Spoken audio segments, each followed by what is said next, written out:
The full Watcher update, the second major patch, is finally here for Age of Wonders 4 after a long wait since the previous one, although to be fair, it is actually, looking back at it, only a couple of months. Here we have it. Some of these things we've talked about already, as they've been experimented with and changed in the PC open betas. Others are new, and then there's some mixture between the two. So sit back and relax and enjoy, and let's take a look at this massive patch for Age of Wonders 4. Age of Wonders 4 is competing with a lot of other cool games for space on the channel. If you appreciate this kind of stuff, please do leave a like below.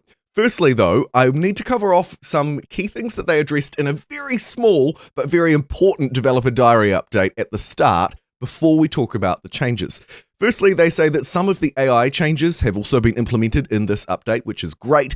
They don't consider them to be final, so remember that when we approach the section. There's always room for improvement, so they want us to keep submitting feedback. Secondly, they say, well, basically they just say a huge thanks for all of the feedback throughout the months of the open beta process, and as you know, if you've been watching this channel regularly, it has been quite a process, and a fairly enjoyable one on balance.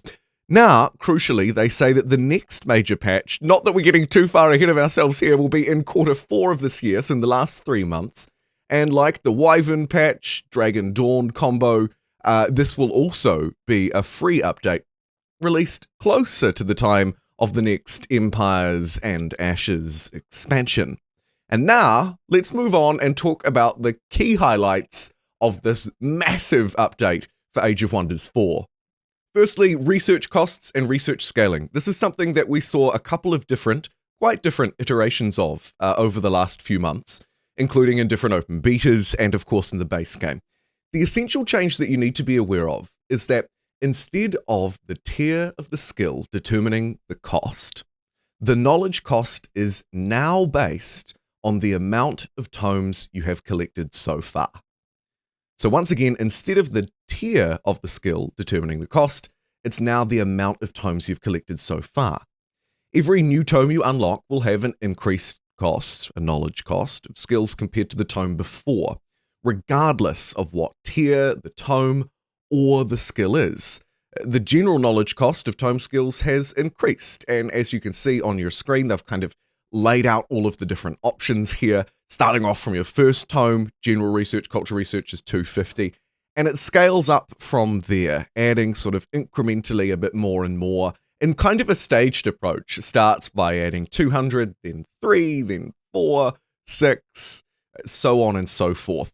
Up till, maybe if you're still playing at that point, some quite expensive final tomes. Another really key change here is that the individual skills, so the things that you unlock in a tome, now have skill levels of either Adept, Intermediate, or Expert, adding an additional modifier to the cost of researching that thing. Quite an interesting and fairly well-presented way of expressing that things within tomes have different costs. They say that different skills inside of a tome can still differ in cost, as they previously did as well. Next up, they changed the tome tier unlocking. Instead of needing 2 tomes from the previous tier, you now just need a certain number of tomes across any tier. So you don't need 2 at tier 2 or 2 at tier 3, you just need a collective number of tomes. It means that if you choose now to go through and unlock lower level tomes, with generally, of course, cheaper skills and spells within them, it won't slow down your progress to moving towards those high-level ones. So this is a really key change, because it opens up the option to basically unlock a whole load of low ones, and then beeline through very specifically to the high tomes that you want. Essentially now, as you can see on your screen, tier 2 tomes require that you have 2 tomes from any tiers. Obviously, you need 2 at 1. And then as you move through, it ups itself by 2, that requirement number. So to get to tier 3, you need 4, tier 4, you need 6, and tier 5, you just need 8 tomes from any tier. And one final note is that tier 3 tomes now require 3 affinity points inside of that affinity, whether it's nature or whatever it is, to be unlocked.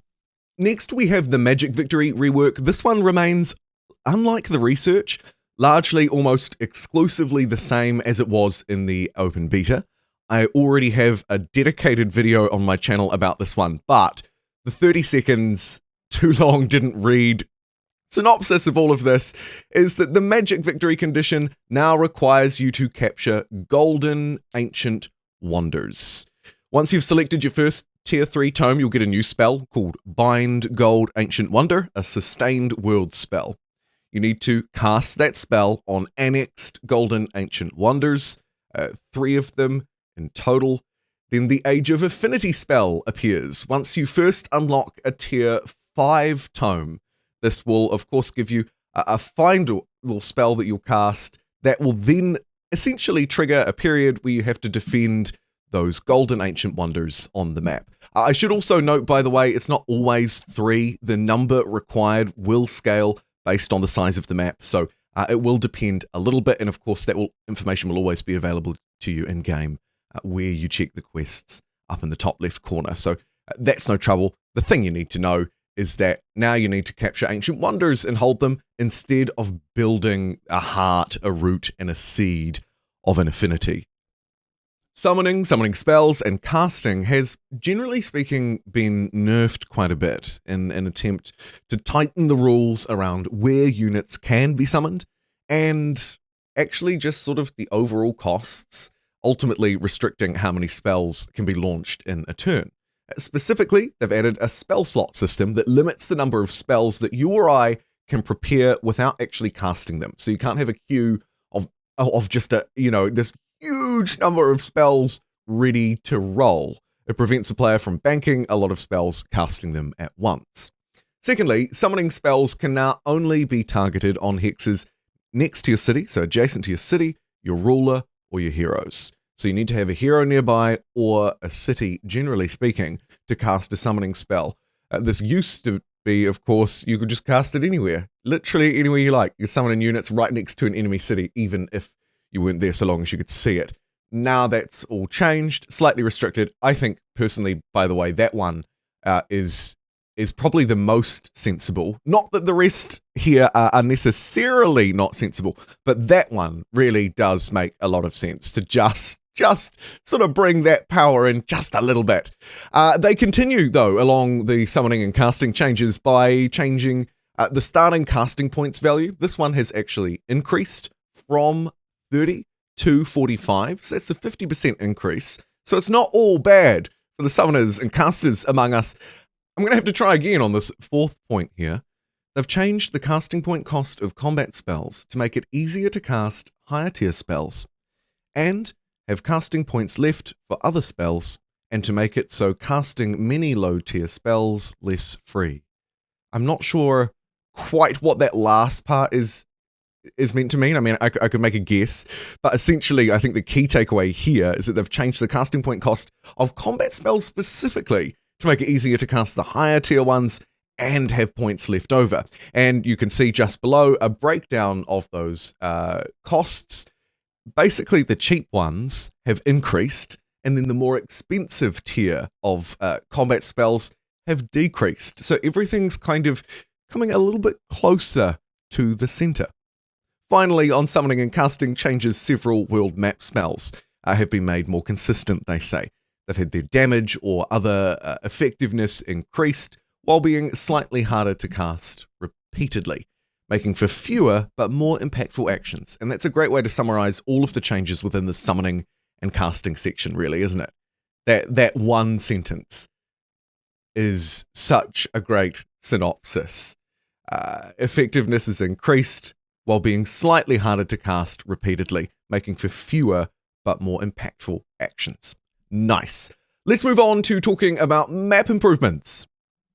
Here, and specifically when we're talking about the underground, a lot of this stuff is carried over from the open beta. One of the sections that was not completely untouched, but less touched than others in terms of changes from the open beta to where we are now. Obviously, if you're approaching this for the first time, if you haven't or didn't want to play or bother with the open beta, then this will all be very new and exciting. So, first up, they have basically focused on the underground experience, but also they've focused on tackling a lot of different elements of the map generation, particularly the contents map from memory. So, continents. Anyway, moving swiftly along, they've reworked map generation, player distance, and relative map size. They've renamed and added extra settings there as well, by the way, replacing the far setting with a new very large, which has greatly increased the distance between players.